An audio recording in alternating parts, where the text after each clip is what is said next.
မင်္ဂလာပါအခုဖတ်ပြမှာကတော့တဲရဲ6တဲ့စီယုံဖြစ်ပါတယ်ဆရာတန်ကျင်မိုးစေရဲ့ရေးထားဖြစ်ပါတယ်ကျွန်တော် channel လေးကို subscribe မလုပ်သေးရင် subscribe လုပ်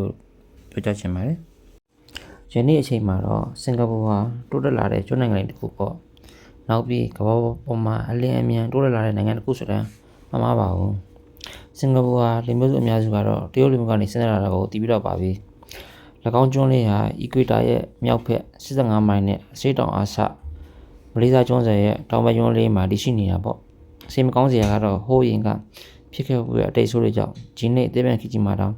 နေရာတော်တော်များများမှာတဲရဲ6တဲ့ပြဿနာတွေဖြစ်နေပါတယ်တဲရဲ6ပါတယ်ဆိုတဲ့နေရာမှာမှလူတော်များများအတိမတ်ပြုထားတဲ့အဆောက်အအုံတစ်ခုပဲဖြစ်ပါတယ်အဲဒီအဆောက်အအုံဟာ1945ခုနှစ်မှာတည်ဆောက်ခဲ့ပြီးတော့ဗြိတိရှအင်ပါယာကိုလက်အောက်ကိုရောက်ရှိနေစဉ်ကစီးပွားတစ်ခုအနေနဲ့ရောစစ်တမ်းညာအနေနဲ့အသုံးပြုခဲ့တာပါ1940ခုနှစ်မှာဗြိတိရှတွေကစစ်ဌာနချုပ်အနေနဲ့အသုံးပြုနေစဉ်မှာပဲ1942ခုနှစ်မှာဂျပန်ကတိုက်ခိုက်သိမ်းပိုက်ခဲ့ပြီးတနိုင်ငံလုံးကိုထိန်းချုပ်ခဲ့ပါတော့တယ်ဂျပန်တွေက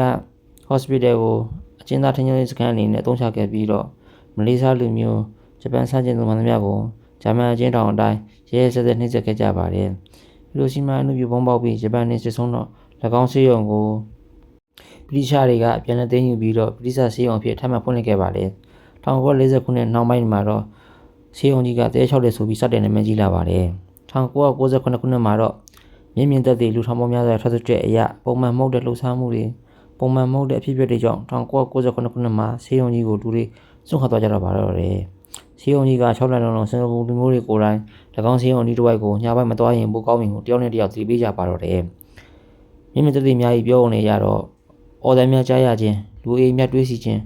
ထူးဆန်းတဲ့အလင်းရောင်များတွေးစီခြင်းစိတ်မနှိမ့်မျိုးပဲအနန္တများကြုံတွေ့ခဲ့ရကြောင်းသိရှိရပါတယ်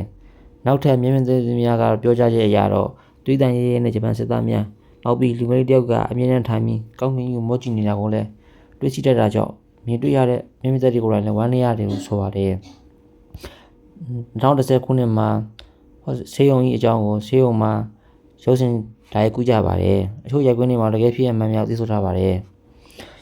ရုပ်ရှင်ရိုက်ကွင်းတွေအတွင်းမှာရိုက်ကူးရေးဖွဲ့အသီးသီးမှာတီဗီ၎င်းမလေးကိုပြန်လည်တွေ့ရှိပြီးကျေတောင်တဲ့အော်တန်များကြားရခြင်းဘယ်ကလာမသိတဲ့လက်ဖြစ်ထိတွေ့ခံရခြင်းဆိုင်ခဲ့ရပါတယ်ရုပ်ရှင်ထဲမှာပါသည့်အရေးတစ်ခုဟာအမှန်တကယ်တွေ့ရှိခဲ့ရတာပါ